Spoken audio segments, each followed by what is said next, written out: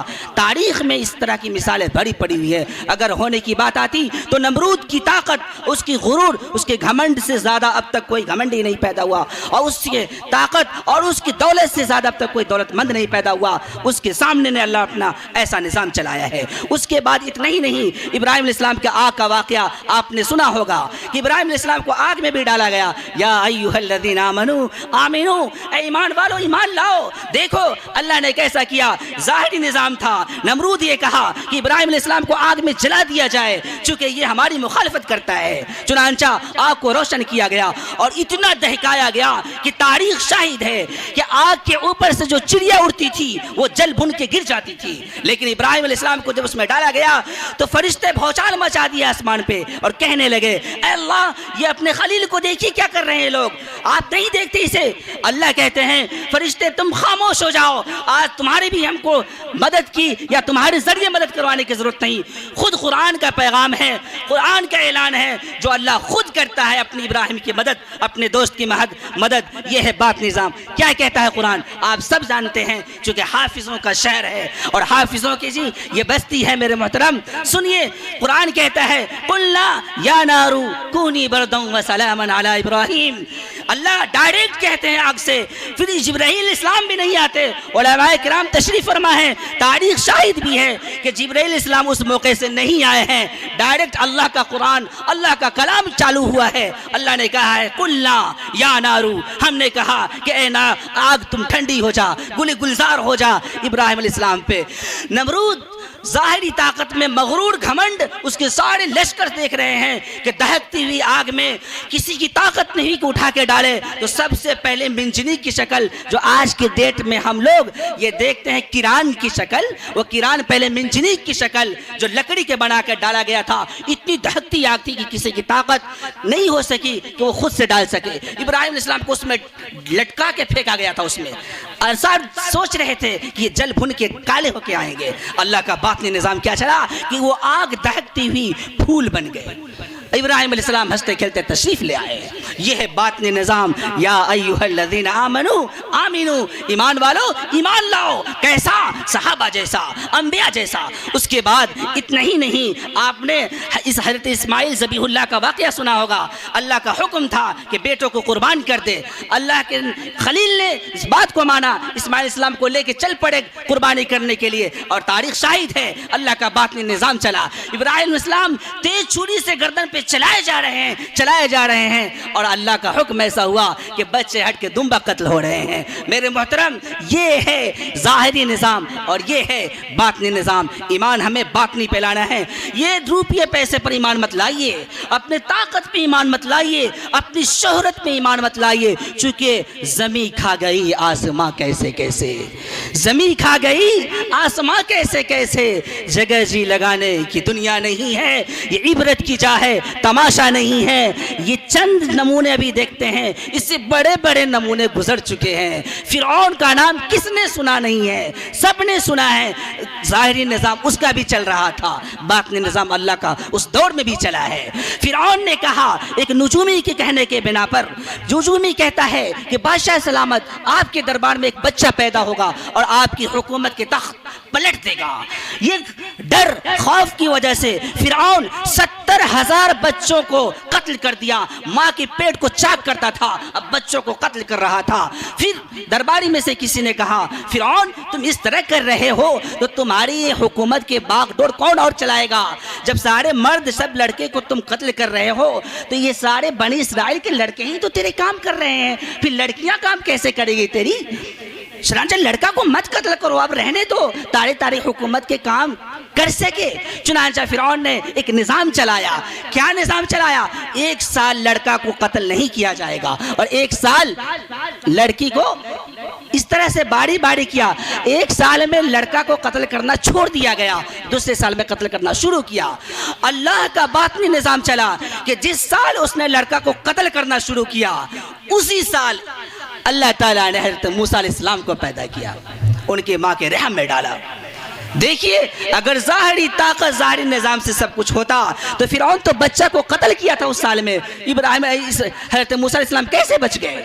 اللہ کی باطنی طاقت سے۔ موسیٰ علیہ السلام کی ماں جیسے پیٹ میں ان کو لی، اللہ کا حکم ہوا کہ یہ اس عورت کو بولو کہ جلد سے ایک صندوق تیار کرے اور جیسے بچہ پیدا ہو صندوق کے اندر ڈال کے پانی میں بہا دے اس کو۔ اسی سال اگر ایک طاقت ظاہری نظام کی، ایک طاقت باطنی نظام کی، اگر ظاہری نظام سے کچھ ہوتا میرے محترم تو وہ پھر فرعون موسیٰ علیہ السلام کو قتل کیوں نہیں کر سکا؟ اسی سال پیدا ہو رہے ہیں موسیٰ علیہ السلام۔ اللہ کے نظام ایسا دیکھیے، ایسا نہیں ہے کہ جس سال چھوڑ رہے ہیں اس سال پیدا ہو رہے ہیں، بلکہ اس سال جس سال قتل کر رہے ہیں۔ چنانچہ ماں خود ویسے ہی کی، بچہ جیسے پیدا ہوا اس کے بعد صندوق میں ڈال کے پانی میں بہا دی۔ حضرت موسیٰ علیہ السلام کی بہن، چونکہ ممتا محبت بہنوں کو ماں کو بہت زیادہ ہوتا ہے بچوں سے، تو ماں جب بولی کہ بیٹی تم ڈالو گی صندوق کو تو پیچھے سے ہو لینا، دیکھنا کہ یہ جا کہاں رہی صندوق۔ ہلو وحید بھائی جہاں کہیں بھی ہے تھوڑا 2 منٹ کے لیے اسٹیج پر آئے۔ وحید بھائی جہاں کہیں بھی ہے 2 منٹ کے لیے اسٹیج پر آئے۔ تو میرے محترم حضرت موسیٰ علیہ السلام کی بہن پانی میں صندوق ڈال کے پیچھے سے ہو لیتی ہے۔ صندوق دیکھیے، ایک اللہ کا ظاہری باطنی نظام، ایک فرعون کا ظاہری نظام۔ اللہ ذرہ برابر بھی ان چیزوں کا پرواہ نہیں کرتے۔ اللہ کو دنیا سے کوئی مطلب نہیں میرے محترم۔ اگر ہم اچھا عمل کرتے ہیں تو اپنے لیے کرتے ہیں۔ دیکھیے فرعون کہتا ہے کہ بچوں کو قتل کر دینا ہے، کہیں موسیٰ کوئی پیدا نہ لے لے، اور اللہ صندوق کو بہا بہا کے فرعون کے تخت کے سامنے ڈالتا ہے۔ یہ دیکھیے اللہ کی باطنی نظام۔ اگر کچھ ہوتا ہے ظاہری طاقت سے تو فرعون سے بڑا گھمنڈی مغرور دولت مند دنیا میں کوئی نہیں گزرا ہے۔ یہ چند حکومت کی طاقت سے کیوں گھبراتے ہیں میرے محترم؟ کیوں گھبراتے ہیں؟ ایمان لائیے، صحابہ جیسا، انبیاء جیسا یہ طاقت کچھ نہیں کر سکتی۔ یہ سب فنا ہونے والی طاقت ہے۔ دیکھیے وہ چاہتا تھا قتل کرنے کے لیے، اور اللہ نے حضرت موسیٰ علیہ السلام کو اس کے تخت کے سامنے صندوق کھڑا کر دیا ہے۔ فرعون کہتا ہے کہ صندوق میں، تو فرعون کی بیوی کہتی ہے ارے وہ بہت دور سے صندوق چلتی چلتی آ رہی ہے، ایسے اس کو اٹھا کے لائیے میرے پاس، ذرا دیکھیں اس میں کیا ہے۔ وہ کہتی ہے بیوی چھوڑو بیگم جانے دو، لیکن بیگم کے بات تو سب کو ماننا پڑتا ہے، چاہے بادشاہ ہو چاہے جو بھی وزیر ہو، اس کے سامنے تو کسی کی چلتی نہیں ہے۔ چنانچہ ایسا ہوا کہ صندوق کو لایا گا، جب صندوق کھولا گیا تو دیکھتے ہیں کہ تو موسیٰ علیہ السلام ہنس رہے ہیں، کھیل رہے ہیں۔ اب یہ فرعون کہتا ہے نہیں یہی موسیٰ ہوگا، یہ تو مطلب قتل کرے گا، یہی مجھے قتل کرے گا، میری حکومت کو یہی خراب کرے گا۔ فرعون کی بیوی آسیہ کہتی ہے ارے آپ پاگل ہو گئے ہیں، آپ کو بچہ اچھا تو ہے نہیں، اگر یہی بچہ بڑا ہو جائے گا ہم پال لیں گے تو آپ کے بعد بادشاہ یہی بنے گا، یہ نہیں سوچتے۔ دیکھیے اللہ کا باطنی نظام کہ اسی گھر میں، اسی ظالم کے گھر میں، اسی دشمن کے گھر میں موسیٰ علیہ السلام کو بھیج دیتے ہیں جو قتل کر رہا تھا بچوں کو، اور 70,000 بچوں کو قتل کر چکا تھا، اور اسی گھر میں حضرت موسیٰ علیہ السلام جاتے ہیں، اور اس بات کو سن کے فرعون خاموش ہو جاتا ہے، اور موسیٰ علیہ السلام کی پرورش شروع ہوتی ہے۔ پہلے دن موسیٰ علیہ السلام اپنے منہ کو بند کر لیتے ہیں۔ دیکھیے ظاہری نظام باطنی نظام کو میں سمجھانا چاہتا ہوں۔ ایمان کہاں لانا ہے؟ باطنی پہ، جو چھپی ہوئی چیزیں جو ہماری آنکھیں دیکھ نہیں رہی ہے۔ موسیٰ علیہ السلام منہ بند کیے ہیں اور چلا رہے بھوک سے، کوئی عورت آ رہی ہے دودھ نہیں پی رہے ہیں، کسی عورت کے دودھ نہیں لے رہے منہ میں۔ اللہ کا باطنی نظام چلا۔ اللہ چاہ رہے تھے کہ اس دشمن کے ذریعے صرف موسیٰ کی ہی پرورش نہیں، موسیٰ کی ماں کی بھی پرورش کی جائے گی، موسیٰ کی بہن کی بھی پرورش کی جائے گی، موسیٰ کے اہل خانہ کی پرورش کی جائے گی۔ باطنی نظام اللہ کی یہ چلی کہ دشمن کے ذریعے پرورش کروا رہے ہیں، صرف موسیٰ علیہ السلام کی نہیں، ان کے پورے گھر والوں کی۔ بات چلتی چلتی جب دیکھی کہ موسیٰ علیہ السلام کی بہن کے آئے، بات تو یہ ہے کہ دودھ پی نہیں رہا بچہ، تو کھٹ سے وہ کہتی ہے کہ فرعون میرے علم بھی ایک عورت ہے، اگر آپ کہیں تو میں اس کو حاضر کروں، مجھے امید ہے کہ یہ بچہ اس کا دودھ پی لے گا۔ ہاں جلدی لاؤ، چونکہ بچے کی طرف سے اس کے کلیجہ پھٹ رہا تھا۔ اچانک جاتی ہے موسیٰ علیہ السلام کی بہن اپنی ماں کو لاتی ہے، جیسے ہی ماں اپنے ہاتھ کو آگے بڑھاتی ہے کہ موسیٰ علیہ السلام فوراً لپک جاتے ہیں، کود جاتے ہیں اپنی ماں کے گود میں۔ اللہ کا تو باطنی نظام چل رہا تھا، اللہ تو چاہ رہے تھے کہ اس دشمن سے موسیٰ کی ماں کی بھی پرورش ہو۔ یہ کہہ رہا تھا کہ میں قتل کروں، میں اس کے خلاف کر کے بتاؤں گا، اور خلاف اتنا ہوا کہ فرعون موسیٰ علیہ السلام کی نہیں اس کی ماں کی بھی پرورش کرتے ہیں۔ جیسے ہی وہ پلانا دودھ شروع کی تو اس کے بعد اب کہتے ہیں فرعون کہ تم یہیں پہ رہ جاؤ۔ موسیٰ علیہ السلام کی ماں کہتی ہے کہ نہیں، میں یہاں نہیں رہ پاتی، بادشاہ سلامت، اگر بچہ کو دیکھنا ہو تو آپ آ جایا کریں وہاں پہ، آپ کو جب بھی دیکھنا ہو میں وہاں لے جا کر ہی دودھ پلاؤں گی۔ مجبوراً فرعون کہتا ہے کہ جب ایسی بات ہے تو میں تیرے لیے گھر وہاں بناتا ہوں، تجھے ماہانہ وظیفہ مقرر کرتا ہوں، تیرے گھر میں جو افراد ہیں ان کو بھی میں کھانا کھلانا دیتا ہوں، جا تو لے جا، پر بچہ کو مجھے دکھاتے رہنا۔ دیکھیے میرے محترم، یا ایھا الذین آمنو آمنو، اے ایمان والو ایمان لاؤ۔ تو ایک ظاہری طاقت دیکھو اور ایک باطنی طاقت دیکھو، ہو رہا ہے جو باطنی طاقت اللہ چلا رہے ہیں، ہم سب کے پیچھے اللہ کا ایک نظام چل رہا ہے جو باطنی طاقت میں ہے، اسی کے لیے قرآن شاہد ہے، قرآن اعلان کر کے کہہ رہا ہے کہ یا ایھا الذین آمنو آمنو، ایمان والو ایمان لاؤ، ایسے ہی جیسے کہ موسیٰ نے لایا تھا، ایسے ہی صحابہ کی طرح اور اسی طرح سے ابراہیم کی طرح، اسماعیل کی طرح اور نہ جانے جتنے انبیاء کرام آئے سب کی طرح، سب کے صحابہ کے بھی عجیب و غریب مثالیں میرے محترم۔ بس آپ سب ہم سب یہ وعدہ کریں اس مجلس میں کہ آج سے ہم شروع کریں گے۔ پہلی چیز بنی الاسلام علی خمس شہادت اللہ الہ الا اللہ، کہ اسلام کی 5 بنیاد ہے، اس میں پہلی چیز ہے ایمان۔ ایمان کو پہلے مضبوط کروں گا، میں ایسا ایمان کو مضبوط کروں گا کہ 10 روپیہ بھی اگر میرے گھر میں آیا تو صحابہ کے ایمان میں تازہ کر دوں گا۔ ایک صحابہ کے گھر میں میرے محترم ہوا یہ تھا کہ ان کے پاس کھانا نہیں تھا، روزانہ وہ اپنے اہلیہ کو کہتے تھے کہ تم جب بھی کھانا پکانے کا وقت آئے تو اپنے چولہے کو گرم کر دینا تاکہ پڑوس میں کوئی جان نہ سکے کہ اس بھوکا سو رہا ہے۔ صحابہ قربان چاہیے صحابہ کی زندگی پہ، اس کے ایمان پہ۔ ایسے ہی وہ اہلیہ کرتی تھی، کھانا کچھ نہیں تھا، صرف دھوائیں اٹھ رہی تھی، پڑوس میں کوئی نہ جان سکے کہ صحابہ بھوکے ہیں، سب سمجھ سکے کہ صحابہ کھا رہے ہیں۔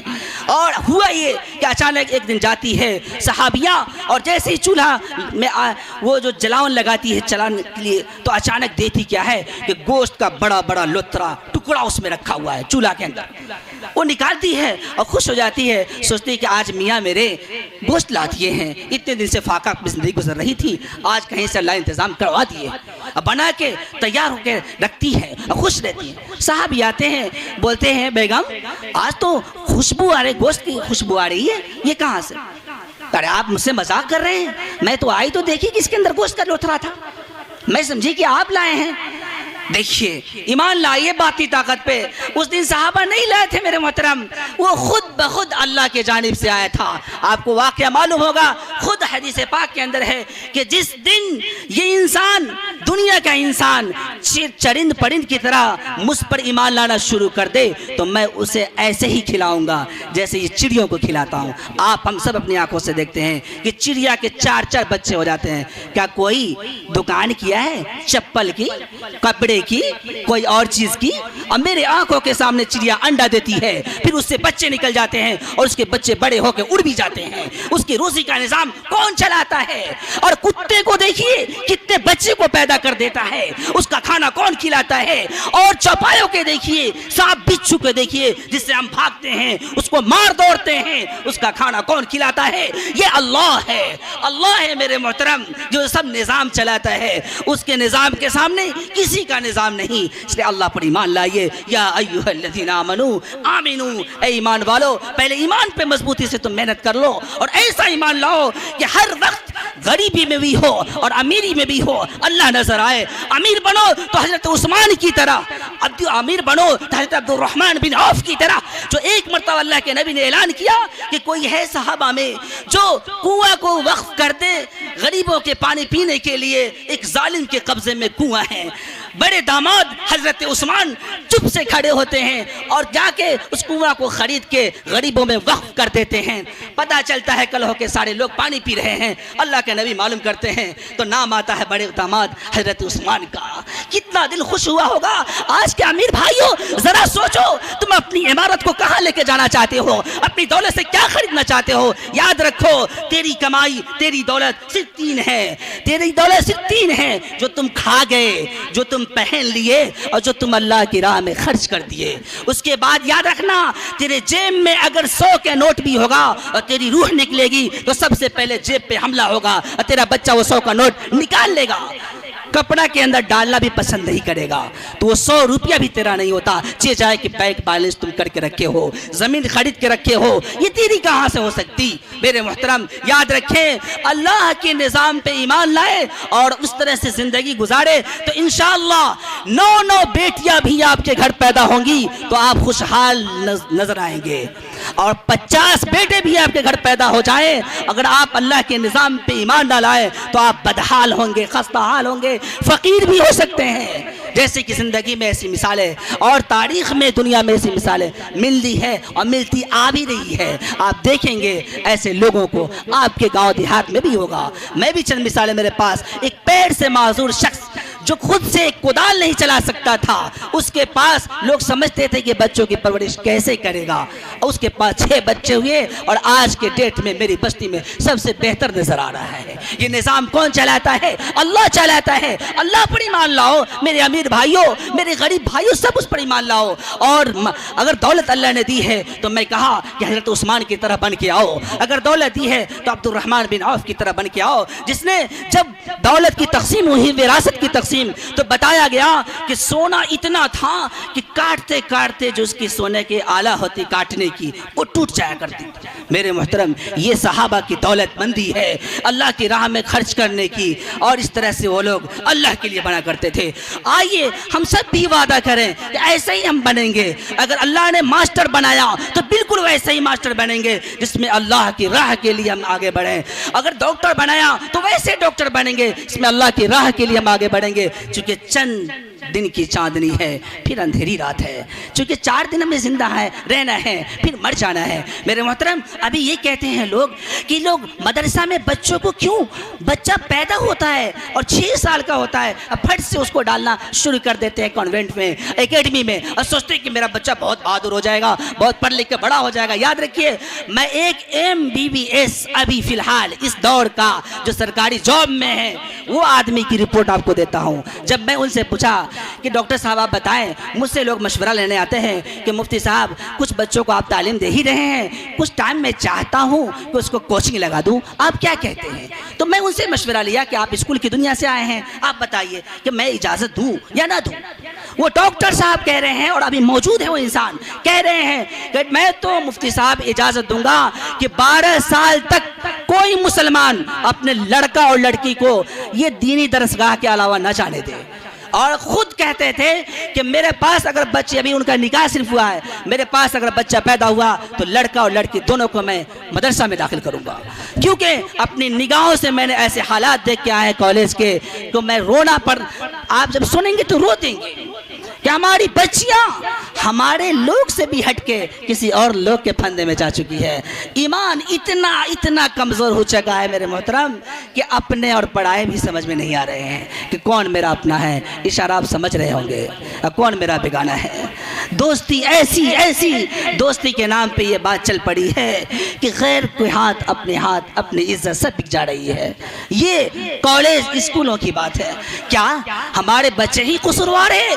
نہیں، یاد رکھیں ہم سب قصوروار ہیں، ہم پیرنٹس قصوروار ہیں، ہم والدین قصوروار ہیں، کیونکہ ہم نے اس کی زندگی کو اجاڑ دیا ہے، آگ ہم نے اس کی زندگی میں لگائی ہے، جو پنپنے کی زمانے تھی ہم نے اس میں آگ جلا دی ہے۔ میرے محترم، تو 12 سال تک اپنے بچوں کو دینی تعلیم سے واقفیت کرائیے، تب جا کے یا ایھا الذین آمنوا آمنوا، ایمان والو ایمان لائیے، ایسا بچہ بن کے آئے گا۔ وہ ڈاکٹر بھی بنے گا تو ایماندار بنے گا، اور ڈاکٹر بنے گا تو عثمان کی طرح بنے گا، عبد الرحمن بن عوف کی طرح بنے گا، دیگر صحابہ جو مالدار تھے ان کی طرح بنے گا، اور اگر ڈرائیور بھی بنے گا تو وہ صحابہ ہی کی طرح بنے گا، کسان بھی بنے گا تو صحابہ ہی کی طرح کھیتوں میں مصلی بچھا کے نماز ادا کرے گا۔ پر یہ کیسے ہوگا؟ 12 سال تک آپ کو محنت کرنی پڑے گی ان بچوں کے پیچھے۔ میرے محترم، یہ ہے یا ایھا الذین آمنوا ادخلوا فی السلم کافہ، کہ ایمان والو پورے طور پہ تم داخل ہو جاؤ اسلام کے اندر۔ آخری آیت میں نے پڑھی کہ یا ایھا الذین آمنوا من یرتد منکم عن دینہ، اگر ہم ایسا نہیں کریں گے تو یہ سورہ مائدہ کی آیت کا ترجمہ سنیں، میں رخصت ہوتا ہوں۔ اللہ فرماتے ہیں کہ ایمان والو جب تم دین سے سستی برتنا شروع کر دو گے، کاہلی کرنا شروع کر دو تو یاد رکھنا تمہارے ہمارے کسی کی ضرورت اللہ کو نہیں ہے۔ من یرتد منکم عن دینہ فسوف یأتی اللہ بقوم، تو اللہ تعالیٰ ایک ایسی قوم کو پیدا فرما دیں گے جو قوم بھی اللہ سے محبت کریں گی اور اللہ بھی اس سے محبت فرمائے، یحبہم و یحبونہ۔ وہ قوم کی پہچان کیا ہوگی؟ اذلۃ علی المؤمنین، کہ جب مسلمان لڑنے جائیں گے اس سے تو وہ قوم بالکل تھرا جائے گی، بولے گی بھائی آپ تو میرے مسلمان بھائی ہیں، آپ سے میں کیا بات کروں. اس طرح سے یہ اس کی پہچان ہوگی اس قوم کی کہ یحبہم و یحبون اذلۃ علی المؤمنین عزۃ علی الکافرین. اور جب کوئی اسلام کا دشمن اس کے سامنے آئے گا تو شیر دل بن جائے گا اور اس پہ حملہ کر جائے گا اور کہے گا کہ تمہاری آواز میں سننا پسند نہیں کرتا اسلام کے خلاف. اس کی پہچان ہوگی، اس قوم کی پہچان ہوگی. وہ قوم کہاں سے آئے گی؟ اسی میں سے آئے گی. ہم اگر دین کو چھوڑیں گے تو اللہ غیر مسلموں کو ایمان میں داخلہ فرمائیں گے اور وہ لوگ اس طرح بن کے آئیں گے. یاد رکھیے ہم خود دیکھتے تڑپتے رہ جائیں گے میرے محترم. اس لیے اللہ کہتا ہے ایمان کو تم خود بچاؤ، یہ تمہارے لیے دولت ہے، اس کو بچاؤ. من یرتد منکم عن دینہ فسوف یأتی اللہ بقوم یحبہم ویحبون اذلۃ علی المؤمنین عزۃ علی الکافرین.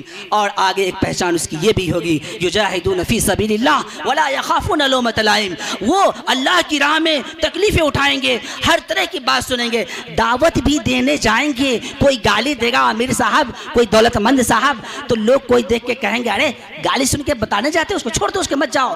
ولا یخافون لومۃ لائم، ملامت کرنے والوں کی ملامت کی وہ پرواہ نہیں کریں گے. گھر گھر جا کے دعوت دیں گے، کہیں گے بھیا آپ آئیے، اسلام میں آئیے، ایمان میں آئیے، نماز میں آئیے، اب مومن بن کے زندگی گزاریے، چاہے لوگ کتنا برا بھلا کہہ لے. اس بندے کی پہچان یہ ہوگی. وہ کون کون بندے ہیں اس میں سے تاریخ شاہد ہے. تاتاری فتنہ کے دور میں آیا تھا وہ بندہ، اور اس طرح سے ہر دور میں بھی آ سکتا ہے. بس میں آپ کو یہی پیغام دینا چاہتا ہوں میرے محترم، اپنی ایمان کی حفاظت خود کیجئے، اپنی ایمان کی حفاظت خود کیجئے، اپنے لیے، کسی اور کے لیے نہیں. چونکہ اگر ہم نہیں حفاظت کریں گے تو نہ جانے آگے نسل میری کیا ہونے والی ہے، یا ہم بھی مسلمان رہ پائیں گے کہ نہیں رہ پائیں گے، ہم کہاں چلے جائیں گے یہ اللہ بہتر جانتا ہے. اس لیے اسلام کی، ایمان کی خود کی حفاظت کیجیے، کسی اور کے سہارے مت چھوڑیے. اللہ کرے کہ ہم سب کو عمل کی توفیق ہو اور ہم سب اپنے ایمان کو بچانے میں خود سے لگیں، چاہے ہم غریب بھائی ہوں یا امیر بھائی ہوں، ڈاکٹر صاحب ہو، ماسٹر صاحب ہو، انجینئر صاحب ہو، ڈرائیور صاحب ہو، کسان صاحب ہو، جو بھی ہو، اپنی ایمان کی حفاظت ہم خود کریں. یہی بہتر ہم لوگوں کے لیے ہے قرآن کی روشنی میں جو میں آپ کو پہنچایا. اللہ ہمیں بھی توفیق دے اور آپ لوگوں کو بھی. وآخر دعوانا الحمدللہ رب العالمین.